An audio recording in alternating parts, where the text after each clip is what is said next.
고린도전서 11장 23절에서 26절까지입니다. 고린도전서 11장 23절에서 26절까지 다 같이 합독하시겠습니다. 고린도전서 11장 23절에서 26절까지입니다. 읽겠습니다. 내가 너희에게 전한 것은 주께 받은 것이니 곧 주 예수께서 잡히시던 밤에 떡을 가지사 축사하시고 떼어 이르시되 이것은 너희를 위하는 내 몸이니 이것을 행하여 나를 기념하라 하시고 식후에 또한 그와 같이 잔을 가지시고 이르시되 이 잔은 내 피로 세운 새 언약이니 이것을 행하여 마실 때마다 나를 기념하라 하셨으니 너희가 이 떡을 먹으며 이 잔을 마실 때마다 주의 죽으심을 그가 오실 때까지 전하는 것이니라. 아멘. 앉아주시길 바랍니다.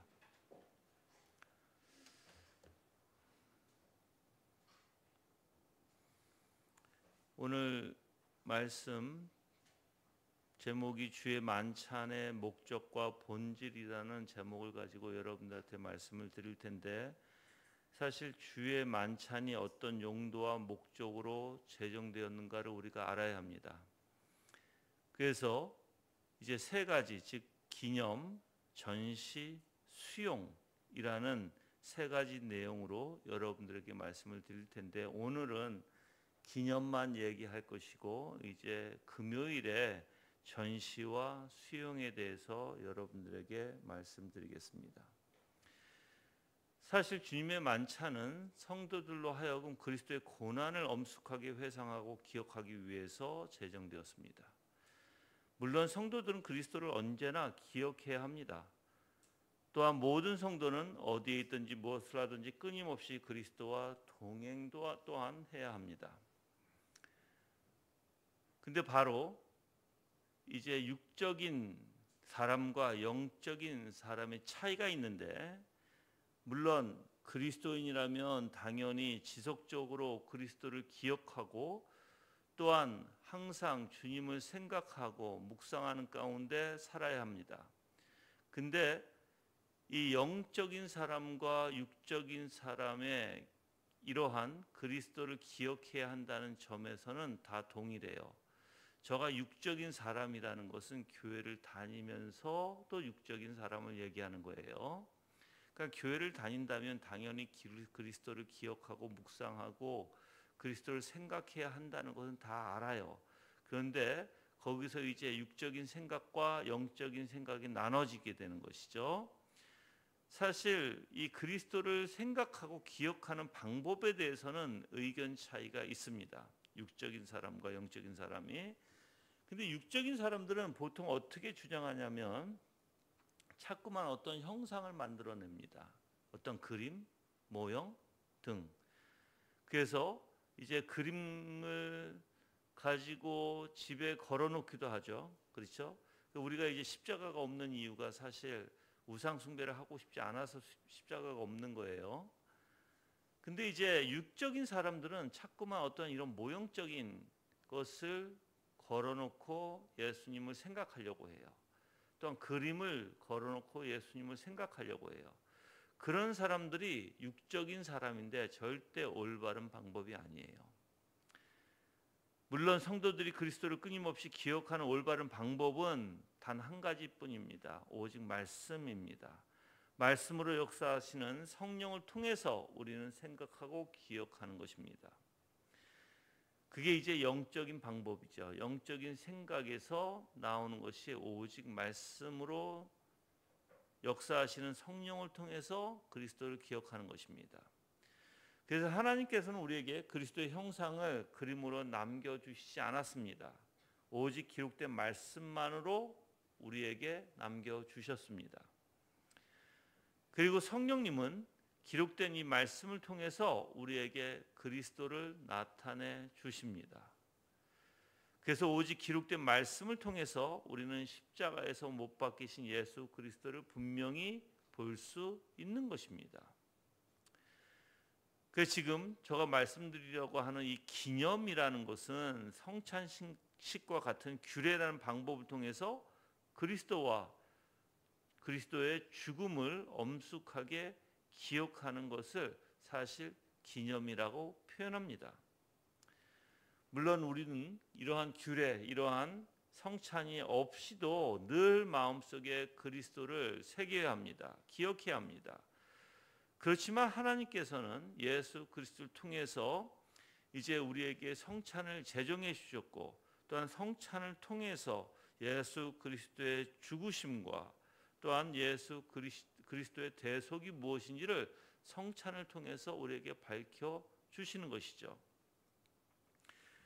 그래서 이러한 외적인 규례를 정해 주셔서 우리에게 그리스도를 기념할 수 있도록 해 주신 게 바로 성찬이라는 것입니다. 여러분들 어떤 사람들은 성찬에 대해서 이제 요즘에 너무나 잘못된 성찬 의식을 하죠. 성찬을 그냥 기념설로만 생각해서 집인교회 기념설 그냥 아무나 참여하고 그냥 무분별하게 참여하게 하고 그러는 교회가 있는 반면, 또한 성찬을 한다 하면서 엄숙하게 행하지 아니하는 또한 그것도 교회도 있습니다. 하지만 여러분들, 성찬은 하나님께서 예수 그리스도께서 우리에게 제정해 주신 거예요. 바로 성자 하나님께서 우리에게 제정해 주신 것인데, 분명히 성찬을 뭐라고 그러죠? 보이는 말씀이라고 표현했어요. 직접 우리 눈으로 보고 직접 우리 손으로 집어서 또한 우리가 입으로 먹는, 그래서 우리에게 분명히 성찬이 무엇인지를 깨닫게 해주는 것을 통해서 예수님께서는 그러한 예수 그리스도를 기념할 수 있도록 제정해 주신 것이죠. 그래서 예수님께서는 이렇게 얘기하셨죠. 이것을 행하여 나를 기념하라 라고 얘기하신 것이에요. 이것을 행하여 나를 기념하라. 이게 24절에 있잖아요. 이것은 너희를 위하는 내 몸이니 이것을 행하여 나를 기념하라 라고 얘기하셨고, 또한 25절에 이 잔은 내 피로 새 언약이니 이것을 행하여 마실 때마다 나를 기념하라 라고 얘기하셨어요. 여기서 우리는 두 가지를 생각해 볼 수 있습니다. 첫째는 주님의 만찬에서 우리가 기억하고 기념해야 할 대상이 무엇인가예요.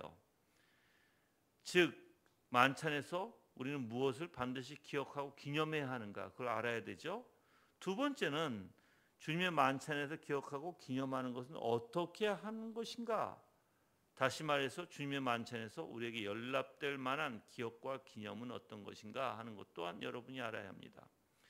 그래서 첫 번째, 즉 주님의 만찬에서 우리가 기억하고 기념해야 할 대상은 무엇인가에 대한 것은 바로 그리스도입니다. 여러분들은 막연하게 그리스도를 기억하면 안 되겠죠. 생각하면 안 되겠죠.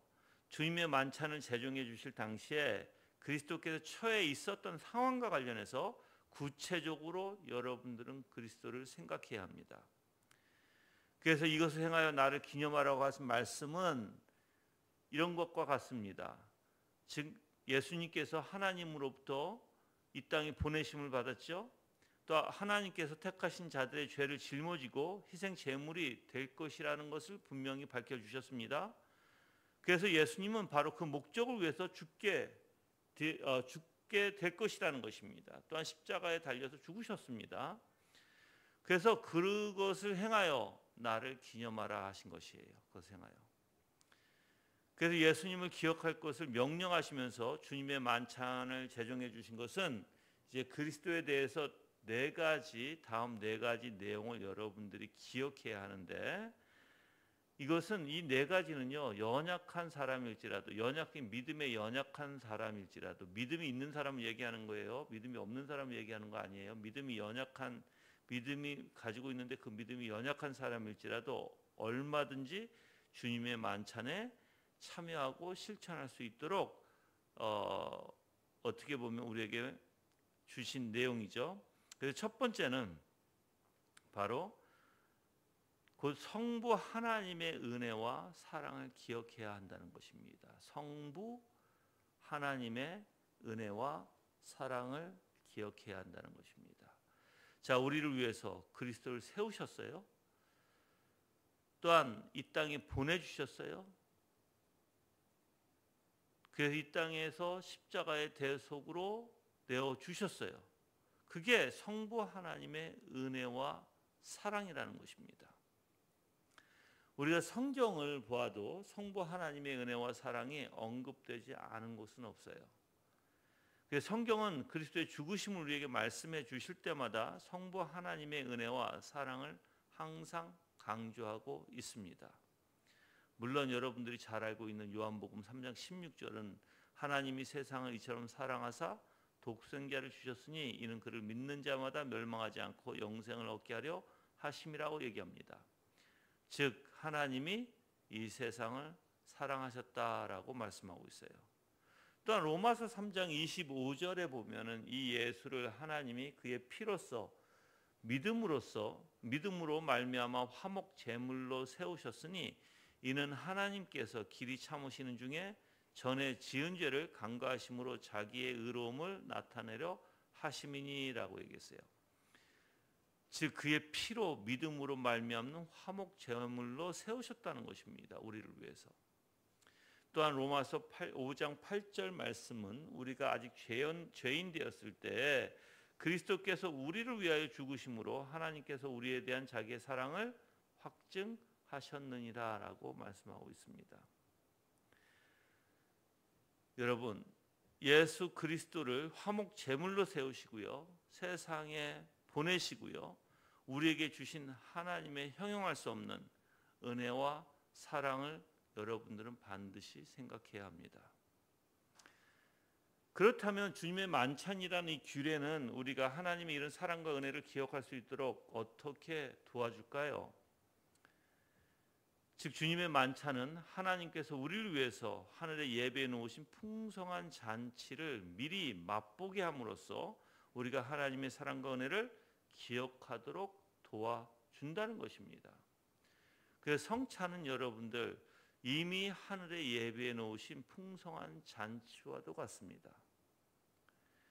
즉 예수님의 은혜로, 예수님의 사랑으로, 예수님께서 우리에게 베풀어 주신 그 대속의 놀라운 역사로 인해서 우리가 이제 하늘에서도 예수 그리스도와 같이 누리는 삶, 그분의 형상으로 닮아서 우리가 이 땅에서 정말 예수 그리스도만을 바라보고 살듯이 이제 천국에 가면 어떻게 돼요? 이제 영화 가운데 가면 이제 그게 온전해져서 오직 예수 그리스도의 생각과 마음으로 가득 차고, 그것은 죄가 없고 그것은 그 고통도 없는 곳에서 오직 하나님만을 즐기고 그리스도 안에서 살게 되는 것입니다. 그래서 이사야 22장 6절에 하나님의 사랑을 이렇게 표현했어요. 만군의 여호와께서 이 산에서 만민을 위하여 기름진 것과 오래 저장하였던 포도주로 연회를 베푸시리니 곧 골수가 가득한 기름진 것과 오래 저장하였던 맑은 포도주로 하실 것이며 라고 얘기해요. 뭘 뜻해요? 잔치를, 연회를 베푸실 것이라는 것이에요.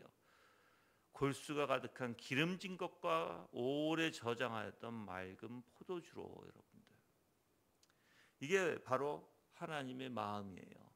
하나님께서는 우리를 초청하고 우리가 그리스도 안에서 이렇게 연회, 즉 만찬을 베푸시는 것을 굉장히 즐거워하십니다.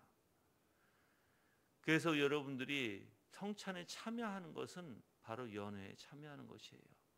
하나님의 연회, 여러분들. 그래서 이 땅에서 이제 주님의 만찬을 준비한다는 것은 우리를 위해서 자기 아들이신 예수 그리스도를 이제 화목 제물로, 대속물로 내어 주시고, 또한 우리에게 보여주신 하나님의 사랑과 은혜를 기억해야 한다는 것입니다. 이것이 바로 우리가 기억해야 할 첫 번째 내용이에요, 여러분들. 하나님 아버지의 은혜와 사랑. 이제 두 번째는 그리스도의 사랑을 기억해야 합니다. 참 하나님이시면서도 참 사람이신 바로 예수님, 우리를 위해서 자기의 목숨을 내어 주셨고 예수님의 사랑을 우리에게 보여주셨습니다. 그래서 여러분들은 예수님의 사랑을 기억해야 한다는 것이에요. 성경은 그리스도께서 우리를 위해서 행하신 일과 그리스도의 사랑을 하나로 묶어서 우리에게 제시합니다. 즉 행하신 일이 바로 사랑이라는 것이에요. 이러한 그리스도의 사랑은 오늘 우리가 참여하고자 하는 성찬에서도 사실 특별하게 제시되어 있던 것입니다. 뭐 우리가 주일날 참여하죠, 성찬에. 근데 분명히 성찬에서는 이러한 그리스도의 사랑이 특별하게 제시되어 있다는 것입니다. 그래서 예수님께서 사실 갈라디아서에 보면 나를 사랑하사 나를 위하여 자기 자신을 버리신 하나님의 아들이라고 표현합니다. 갈라디아서 2장 20절이죠. 그리스도께서 우리를 사랑하셨다는 사실을 믿지 못한다면 그리스도께서 우리를 위해서 자기 자신을 버리셨다는 사실도 절대 믿을 수가 없을 것입니다.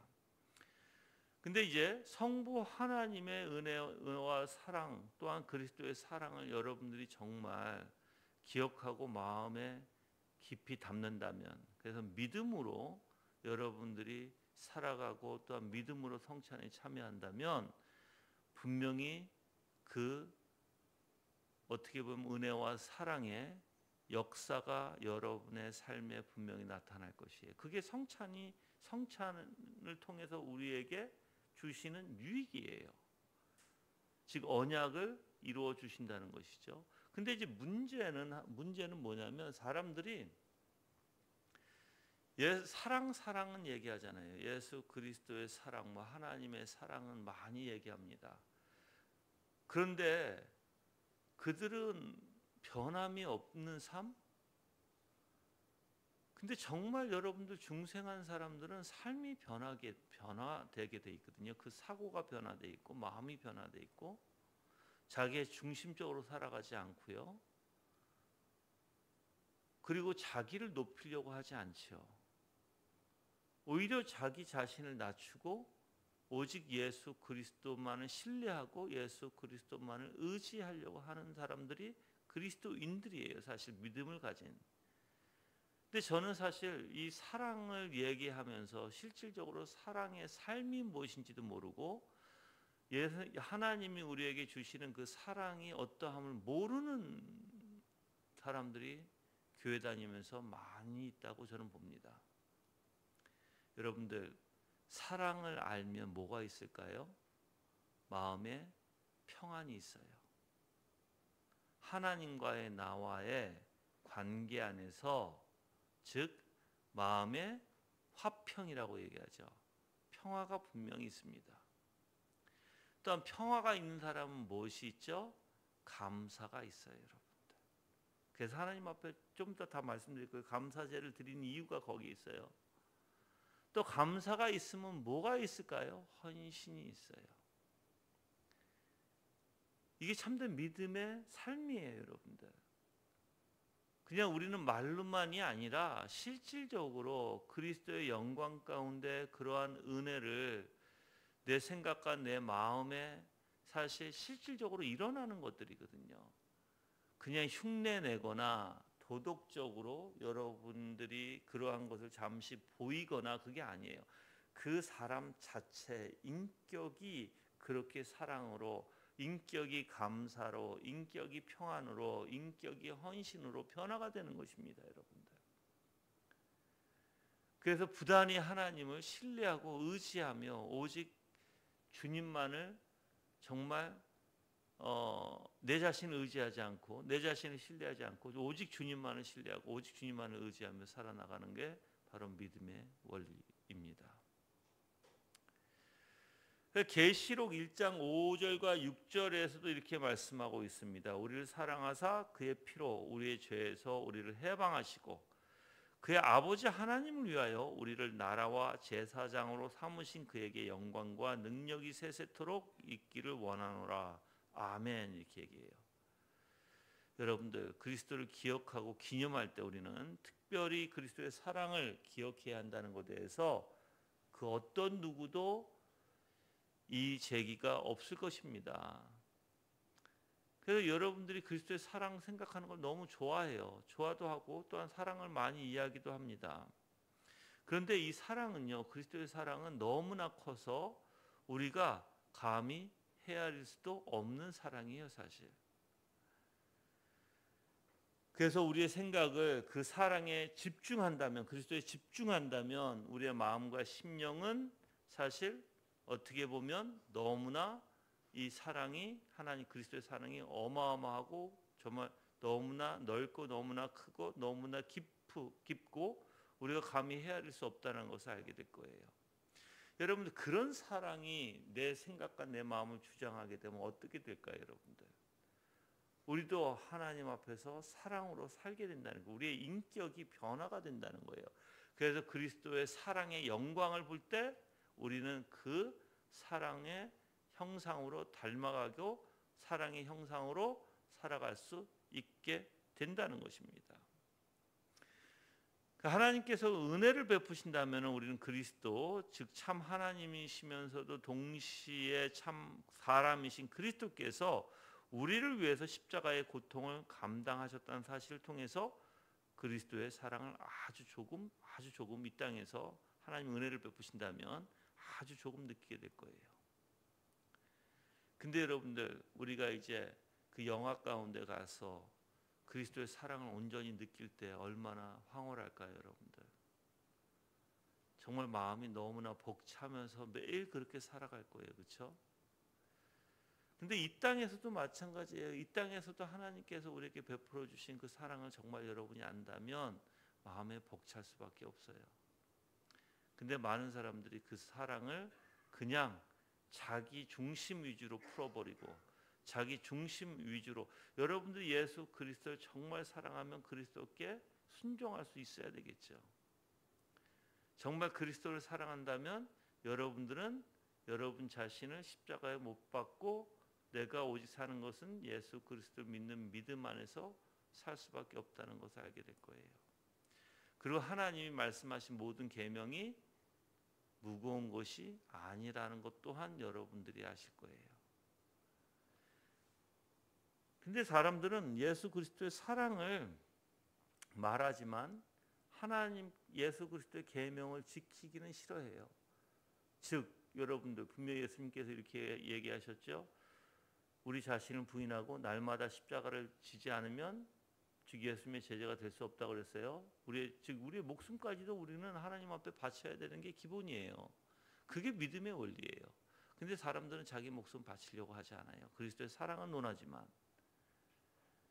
그게 뭐가 잘못된 거죠. 또 내 자신을 부인하는 것도 싫어합니다. 내가 고통 가운데 십자가를 지고 살아가는 삶도 싫어합니다. 근데 여러분이 그런 삶을 살기 싫어한다면 예수 그리스도와 아무 상관이 없는 자인데요. 분명히 우리는 고난에 동참한 자라고 얘기합니다. 근데 그 고난에 동참하고 싶어 하지 아니한다면 누가 그리스도를 믿는다고 얘기할 수가 있겠나요? 그렇죠? 그래서 믿음이 아니고서는 그 어떤 것으로도 그리스도의 지극히 큰 사랑을 이해할 수 없다라는 것을 여러분 아셔야 합니다. 주님의 사랑 얼마나 깊고 넓고 긴지 측량해 보시길 바랍니다. 얼마나 큰지 여러분들이 측량해 보시길 바랍니다. 여러분들이 생각으로 만약에 그리스도의 사랑을 생각한다면 정말 우리의 한계, 우리의 이해를 뛰어넘는, 우리가 감히 상상도 못하는 그런 사랑이라는 것을 아주 조금 알 거예요, 여러분들. 이러한 사랑은 바로 믿음으로 받아들이는 것입니다. 이 믿음은 우리가 이해할 수 없는 것까지도 받아들이게 하고 또한 그리스도 안에서만 만족하게 하는 것이 바로 믿음의 원리예요. 믿음 있는 사람들은요, 항상 예수 그리스도 안에서 예가 되고요, 뭐든지 그리고 만족하는 삶을 살게 되는 것입니다. 이와 같이 우리는 주님의 만찬에서 그리스도의 사랑을 기억해야 합니다. 얼마나 그 사랑이 넓은지, 얼마나 깊은지, 긴지, 큰지. 그래서 참 하나님이시며 참 사람이신 예수 그리스도, 즉 우리를 위해서 자기 자신을 아낌없이 내어주신 바로 주님의 사랑을 여러분들은 기억해야 한다는 것입니다. 또한 주님께서도 그럴 때 우리를 기억하실 것이고 주님의 사랑을 우리에게, 또한 우리의 사랑을 주님에게 연합의 원리에서 같이 우리가 느낄 수 있고 같이 우리가 그 은혜를 우리가 만끽할 수 있을 것입니다. 이제 셋째로, 우리는 그리스도께 고난을 당하심으로 획득하신 모든 유익이 어떻게 우리의 것이 될 수 있는지를 기억하고 기념해야 합니다. 첫 번째는 하나님의 성부 하나님의 은혜와 사랑, 기억해야 된다 그랬고, 두 번째는 예수 그리스도의 사랑을 기억해야 된다 그랬어요. 그래서 세 번째는 그리스도께서 고난을 당하심으로써 획득하신 모든 유익이 있죠. 그 유익을 어떻게 우리의 것이 될 수 있는지 여러분들이 기억하고 기념해야 돼요. 근데 만약에 여러분들이 이것을 어떻게 예수 그리스도의 고난으로 당하신 유익을 어떻게 우리가 우리의 것이 될 수 있는지 그것을 기억하고 기념하지 않는다면 여러분들은 즉 하나님의 사랑을, 그리스도의 사랑을 여러분들은 기념하는 것도 아닐 것이에요. 아주 중요한 것이죠. 그래서 반드시 여러분들은 고난을 당하신 예수 그리스도, 또한 그분이 획득하신 모든 것을 우리가 어떻게 우리의 것이 될 수 있는지 여러분들은 깊이 생각하셔야 합니다. 그리스도께서 고난을 당하심으로써 획득하신 모든 유익이 우리의 것이 될 수 있는 까닭은요, 바로 성부 하나님과 성자 하나님께서, 즉 예수 그리스도께서 체결된 영원한 언약과 조약 때문입니다. 죄인들을 위해서 예수님은 율법에 순종하셨죠. 죄인들을 위해서 죄의 형벌을 예수님은 받으셨습니다. 그래서 하나님 아버지께서, 그리스도께서 우리를 대신해서 행하신 이 모든 일을 바로 우리에게 그 예수 그리스도께서 행하시고 고난의 모든 얻은 그 놀라운 유익들을 우리에게 다 전가시켜 주시고 직접 우리가 모든 일을 행한 것처럼 여겨 주시기로 언약을 체결하셨어요. 이게 바로 칭의의 원리예요, 여러분들. 그래서 예수님께서는 이렇게 시편에서 말씀하셨다고 얘기합니다. 주께서 내 귀를 통하여 내게 들려주시기를 제사와 예물을 기뻐하지 아니하시며 번제와 속죄제를 요구하지 아니하신다 하신지라. 그때 내가 말하기를 내가 왔나이다. 나를 가르쳐 기록한 것이 두루마리 책에 있나이다. 시편 40편 6절에서 7절 내용이에요. 즉 그리스도께서는 제사와 예물로 할 수 없었던 일들을 직접 자기 자신이 우리를 위해서 행해 주셨다는 것입니다. 또한 이사야 53장 10절에서 11절 말씀에 이 언약이 자세히 드러나 있습니다. 제가 읽어드릴게요. 여호와께서 그에게 상함을 받게 하시기를 원하사 질고를 당하게 하셨은즉 그의 영혼을 속건 제물로 드리기에 이르면 그가 씨를 보게 되며 그의 날은 길 것이요 또 그의 손으로 여호와께서 기뻐하시는 뜻을 성취하리로다. 그가 자기 영혼의 수고한 것을 보고 만족하게 여길 것이라. 나의 의로운 종이 자기 지식으로 많은 사람을 의롭게 하며 또 그들의 죄악을 친히 담당하시리로다. 누굴 얘기하는 거예요? 예수 그리스도를 얘기하시는 것이에요.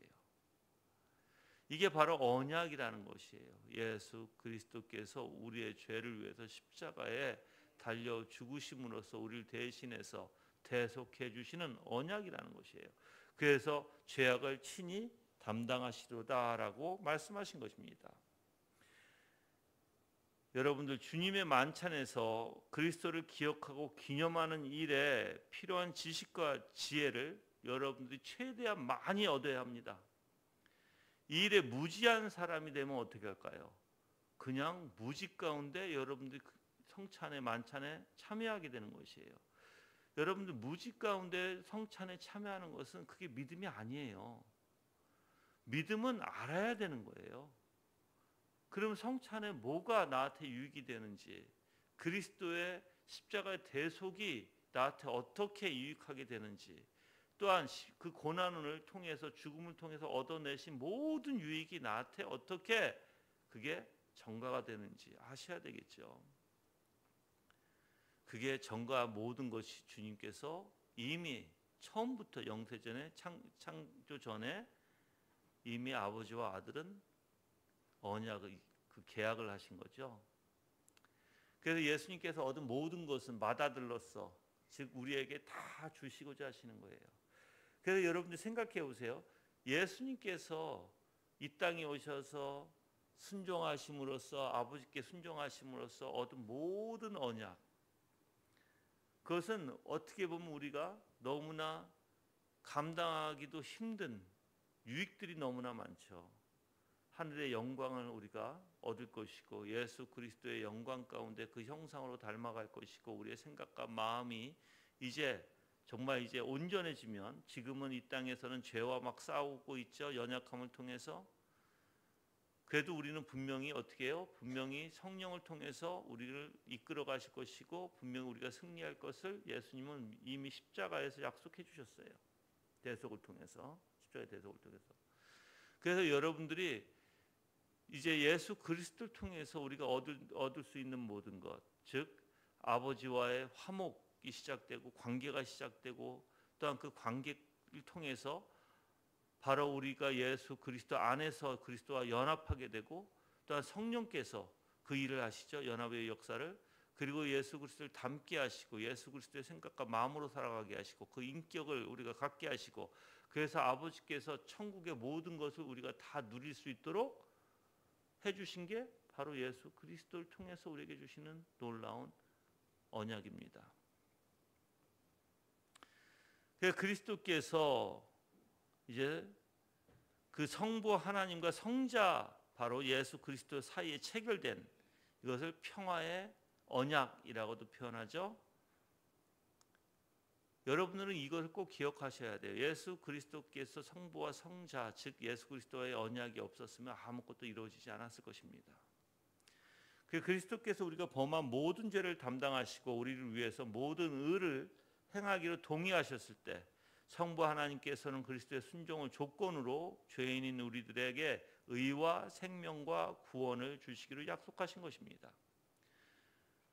죄인을 어떻게 만드셨어요? 예수 그리스도 십자가 보혈로 의롭게. 우리 죽은 자를 어떻게? 생명으로. 또한 우리가 죄에 묶여서, 즉 우리는 영벌을 받을 수밖에 없는 존재들임에도 불구하고 예수님의 십자가를 통해서 구원을 우리에게 주시기로 약속하셨다는 것입니다. 만찬에서 성찬을 통할 때, 행할 때 여러분들은 꼭 이것을 기억하셔야 돼요. 네 번째 우리가 생각해야 되는 것은 그리스도의 고난입니다. 이것은 주님의 만찬에서 기억해야 할 가장 중요한 것이기도 합니다. 그리스도의 고난은 그리스도의 영혼이 당하신 고난, 즉 그리스도의 몸이 당하신 고난, 그래서 죽음에 의해서 그리스도의 인성이 몸의 영혼으로 분리될 때 그리스도께서 겪으신 고난으로 나누어 숙고할 수 있습니다. 그럼 먼저 그리스도의 영혼에 당한 고난을 여러분들은 기억해야 할 것입니다. 그리스도께서 영혼에 당하신 고난은 두 가지가 있어요. 소극적인 고난이 있고 적극적인 고난이 있습니다. 소극적인 고난은 그리스도께서 즉 아버지이신 하나님으로부터 철저히 버림받으신 것을 소극적 고난이라고 얘기하고요. 또한 적극적 고난은요, 하나님의 진노와 율법의 저주를 자신의 영혼에 감당하신 것을 적극적 고난이라고 표현합니다. 이걸 좀 더 말씀드리면 그리스도께서 당하신 고난의 절정은 하나님으로부터 철저하게 버림을 당하신 것입니다. 이게 소극적 고난이라고 했어요. 그래서 예수님께서 십자가에 뭐라고 얘기하셨나요? 나의 하나님 어찌하여 나를 버리셨나이까? 라고 절규하셨던 것입니다. 그리스도께서 하나님으로부터 버림받지 않으셨다면 그렇게 절규하지 않으셨을 것입니다.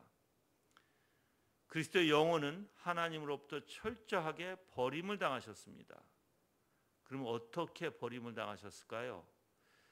제2 위격이신 그리스도의 신성이 그리스도의 인성을 버린 것은 아니었어요. 분리된 것은 아니에요. 절대 분리는 될 수 없어요.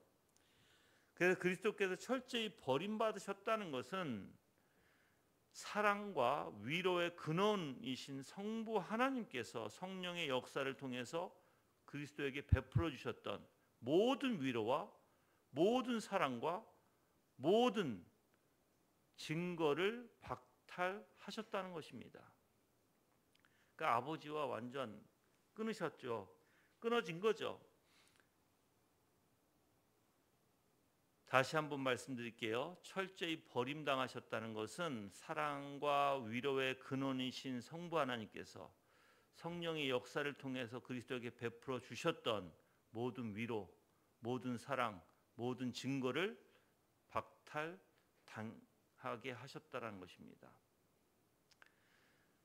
그래서 예수님께서 나의 하나님 어찌하여 나를 버리셨나이까 라고 절규하시고 깊은 절망, 즉 아버지가 보이지 않으니까 아버지와 정말 왜 그러냐면 여러분 생각해 보세요. 아버지는 완벽하신 분이죠. 아버지는 거룩하신 분이죠. 예수 그리스도께서 우리의 모든 죄를 짊어지시고 모든 것을 십자가의 대속에 이루셨을 때, 즉 그 죄 때문에 예수님은 죄를 지신 분은 아니에요. 우리의 죄를 전가 받아가신 거예요. 그 십자가의 대속으로 온전히 예수 그리스도께서는 그 죄에 대한 형벌과 하나님의 진노를 감당하셨어요. 그럴 때 죄는 뭐죠? 죄의 형벌은 뭐죠? 완전 끊어지는 거예요. 예수 하나님과. 그래서 이 절망 하셨다는 건데, 이 절망이라는 것은 예수님이 어떤 절망을 하셨냐면 하나님께서 나를 받아주실 것이라고 믿을 만한 증거가 전혀 없는 상태. 아버지가 나를 받아주실 것이라는 거, 받아주실 거예요. 그 언약이 있으니까. 그런데 즉 인성의 원리 안에서 또한 이제 그 정과를 받아서 죄의 정과를 받았을 때 이제 즉 아버지께서 나를 받아주실 만한 믿을 만한 증거가 없다고 본인은 생각하신 거예요. 근데 만약에 우리가 하나님께서 나를 받아주시기를 더 이상 기대하지도 않고 그것을 추구하지도 않겠다, 그런 뜻이 아니었어요. 예수님은 그건 죄예요. 그런 의미로 예수님은 절망하지 않으셨어요. 분명히 예수님께서 당시에 가지셨던 것은 아버지에 대한, 즉 아버지의 사랑, 아까도 얘기했지만 아버지의 위로, 아버지의 모든 증거가 예수 그리스도에게는 보이지 않았던 것이에요. 그래서 절망하셨던 거예요. 그렇지만 아버지가 나 안 받아주실 거야, 그렇게 생각은 안 하셨다는 거예요, 여러분들. 그래서 이러한 절망은 우리의 죄를 위해서 그리스도께서 감당해야 하는 형벌의 한 부분이었습니다. 완전히 어떻게 됐어야 돼요? 즉 떨어져 나갔어야 돼요. 죄로 인해서 온전히 그 형벌을 받으셨다, 이렇게 표현하는 게 나을 거예요. 온전히 그 형벌을 받으셔야 했다. 그래서 실로 그리스도께서 하나님의 사랑에 대한 모든 증거를 완전히 빼앗기셨습니다. 그래서 분명히 때가 되면 하나님의 사랑이 자기 자신 그리스도에게 분명히 나타날 것을 바라보셨지만 그와 관련해서 하나님을 끝까지 예수님은 신뢰하셨어요. 그게 믿음이니까. 그렇지만 그 너무나 고통과 너무나 힘들고 그 죄로 인해서 아버지가 보이지 않았다라는 것을, 그래서 그걸 절규로 나의 하나님 어찌하여 나를 버리셨나이까 라고 예수님께서는 그런 절규를 하실 수밖에 없으셨다는 것입니다. 그래서 그리스도께서는 자기 백성이 하나님으로부터 버림받지 않기 위해서 어떻게 하셨어요? 친히 자기 자신이 하나님으로부터 버림받았다, 이렇게 표현하죠. 또한 그리스도께서는 적극적인 차원에서 영혼의 고난도 당하셨어요. 즉 그리스도께서 우리를 위해서 죄와 저주가 되셨을 때 하나님의 진노와 분노를 영혼에 느끼셨습니다. 하나님의 진노와 분노를 누가 감당해요, 여러분들? 감당 못해요. 그 감당할 수 있는 분은 오직 예수 그리스도밖에 없어요. 신성의 원리 안에서, 그 영혼의 원리 안에서. 그래서 예수님은 적극적인 차원에서 영혼의 고난을 당하셨다, 이렇게 표현하는 것입니다. 성경은 그리스도에 관해서 또한 그가 하신 말씀에 다음 이렇게 표현되어 있죠. 마가복음 14장 33절과 34절에 심히 놀라시며 슬퍼하사 말씀하시되 내 마음이 심히 고민하여 죽게 되었으니 라고 얘기하십니다. 여러분들 생각해 보세요. 순교자들은 어떻게 죽음을 맞이했죠? 우리가 아는 순교자들, 폴리카비나 이런 사람들 보면 다 당당하게 죽음을 맞섰어요. 당당하게. 그래서 그들의 죽음을 보면 정말 어떻게 보면 어떻게 사람이 저렇게 당당할 수 있을까 하는, 죽음 앞에서 얘기하는 거예요. 죽음 앞에서 당당하게. 근데 예수님은 어떻게 하셨어요? 절규하셨어요. 그 무슨 뜻이냐면 우리를 대신해서 하나님의 진노와 율법의 저주를 자신의 영혼에 짊어지고 계셨기 때문에 그런 절규를 하실 수밖에 없으셨던 것입니다.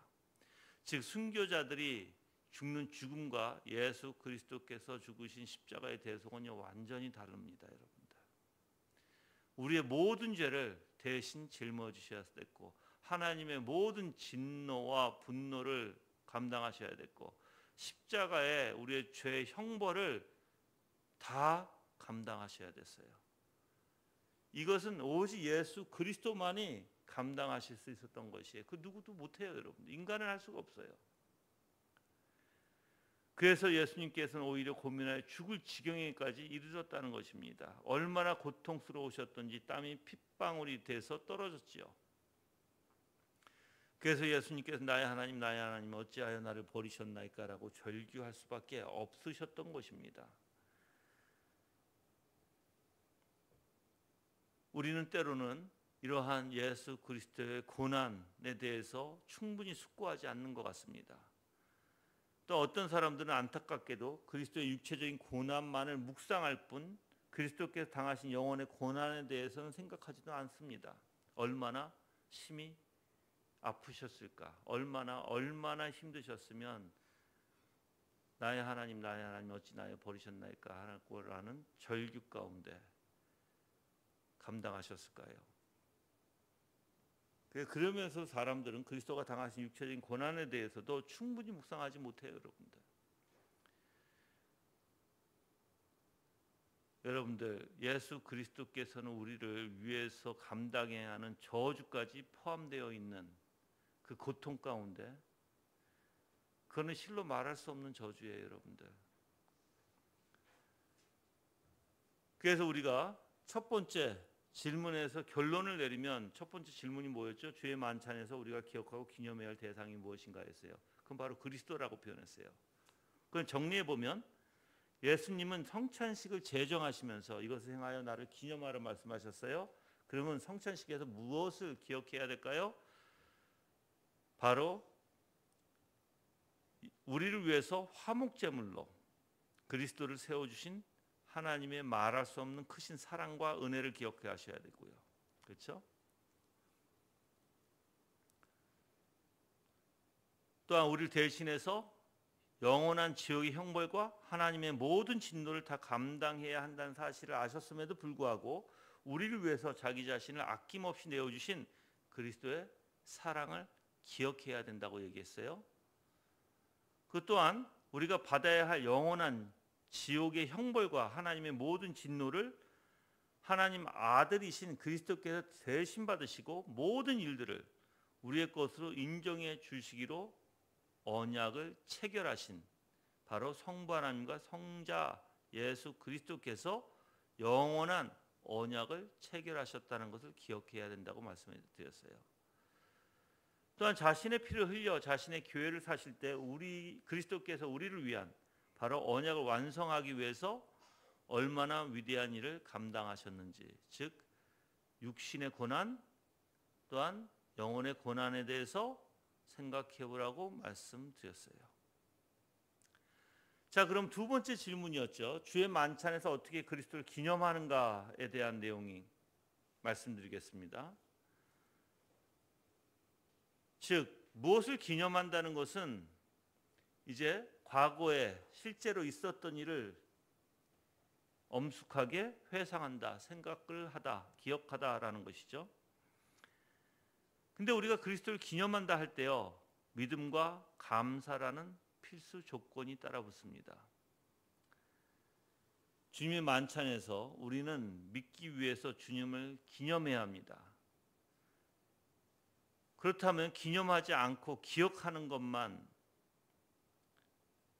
그러니까 기념은 하고 기억은 하지만 실제로 믿지 않는 사람들도 있다는 거 존 오웬은 이렇게 표현해요. 기념하고 기억하는데 실제로 믿지 않는다. 정말 그런 사람들이 교회에 있다는 것입니다. 즉 많은 사람들이 예수님과 관련해서 그분의 이야기 또한 그분께서 성경에서 말씀하신 사실들을 믿습니다. 그런데도 이상하게 실제로 예수님을 믿지는 않아요. 실제로는.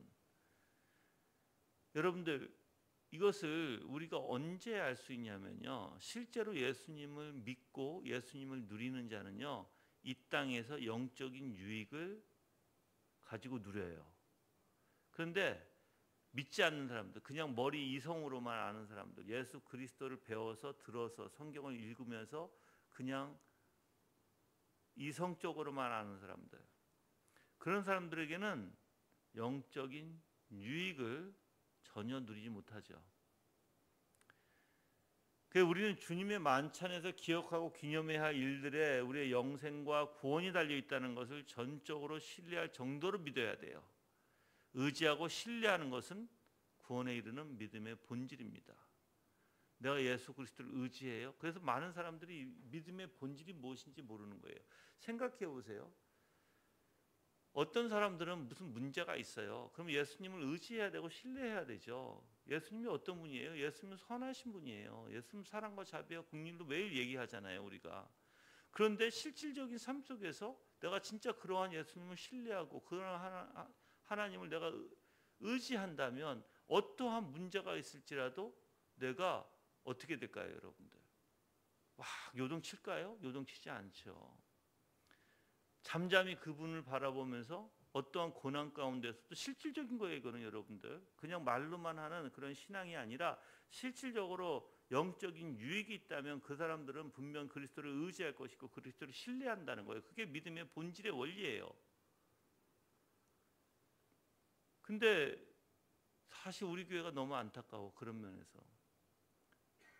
요즘 사람들은 자기가 잘났다고 얘기하잖아요. 자기가 하나님의 은혜다, 이것도 하나님의 은혜다, 이것도 감사하다, 이렇게 막 얘기하잖아요. 그런데도 뭐가 없어요? 하나님, 자기 어떤 문제에 있어서 하나님을 신뢰하고 하나님을 의지하는 게 없어져 버려요. 다 자기의 방법대로 하려고 하고, 자기의 뜻대로 되어지려고 하고, 자기의 뜻대로 안 되면 속상해하고, 자기의 뜻대로 안 되면 속상해하면서 어떻게 해요? 어떻게든 그 뜻, 자기의 만족을 위해서 노력하죠. 근데 또 그게 안 되면 어떻게 해요? 실족해버려요, 이제 나중에. 자기의 만족을 위해서 노력하면서 그것도 안 되면 이제 어떻게 해요? 교회 나가버리는 거예요. 여러분들 그리스도인들은 안 그래요. 그리스도인들은 오직 예수 그리스도를 의지합니다. 신뢰합니다. 어떤 일이 있어도 그분을 붙듭니다. 그분만을 생각합니다. 그분의 선하심, 그분이 주시는 언약을 생각하고 믿습니다, 여러분들. 그게 신뢰의 원리예요. 그게 아까도 뭐라고 그랬어요? 구원에 이르는 믿음의 본질적 요소다. 그래서 믿음 없음과 믿음 있음이 확연히 드러나는 거예요, 여러분. 믿음 없는 사람들은 자기를 의지할 것이고 자기의 만족으로 자기의 실속을 챙기기 위해서 살아갈 것이고, 믿음이 있는 사람들은 어떠한 고난 가운데서도 하나님 예수님께서 주신 언약을 믿고 그것을 의지하고 그분이 선하시고 사랑과 자비와 은혜와 긍휼이 많다는 걸 믿고 정말 그게 우리의 삶 속에서 예수님을 의지와 신뢰 가운데 살아가게 돼요. 그게 다르죠. 그래서 여러분들이 주님의 만찬에서 그리스도의 고난을 기억하고 기념할 때 우리는 즉 주님을 신뢰하고 주님을 의지해야 돼요. 주님께서 주실 언약을. 그래서 여러분이 믿음이 어떤 결과를 가지고 오는지 한마디로 표현한다면 바로 로마서 5장 11절에서 사도 바울이 얘기한 거예요. 한번 가볼까요? 로마서 5장 11절 말씀.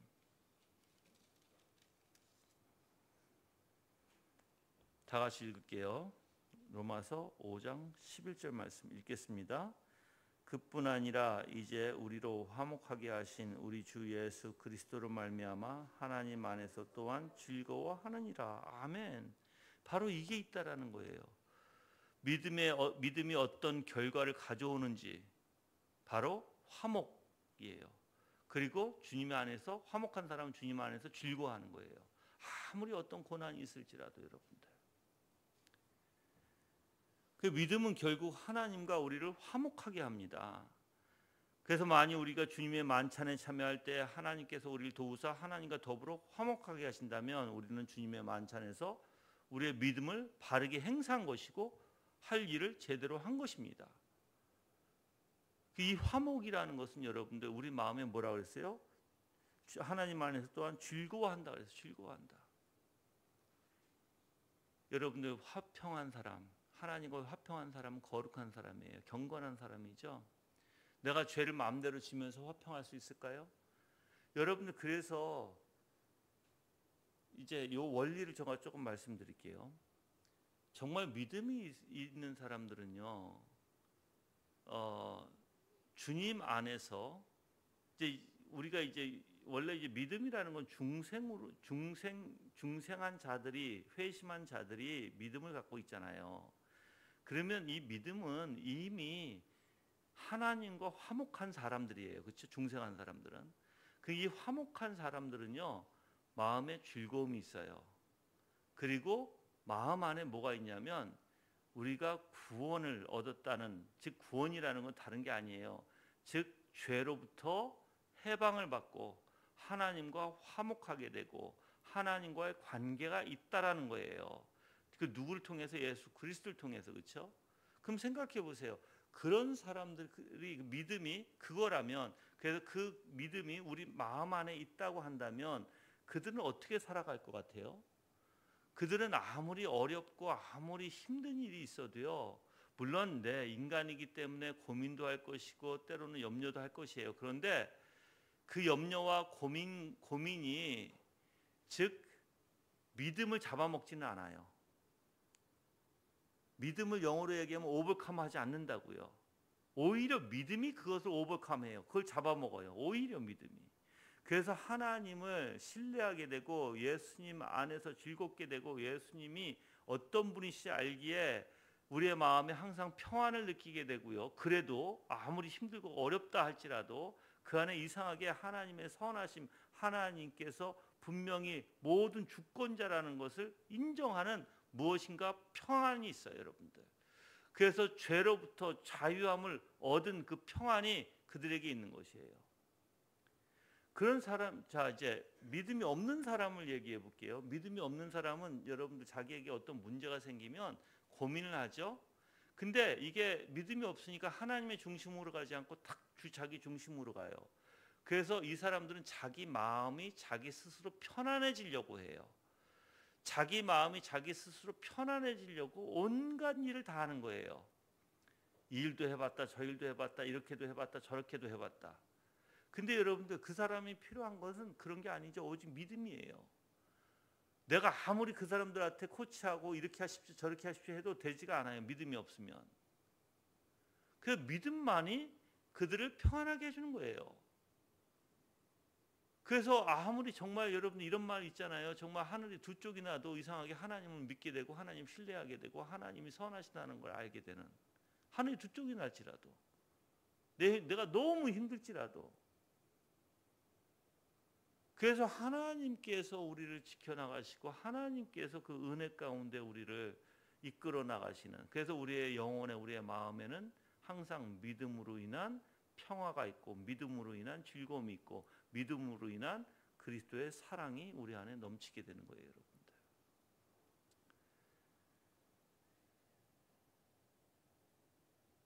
그래서 여러분들이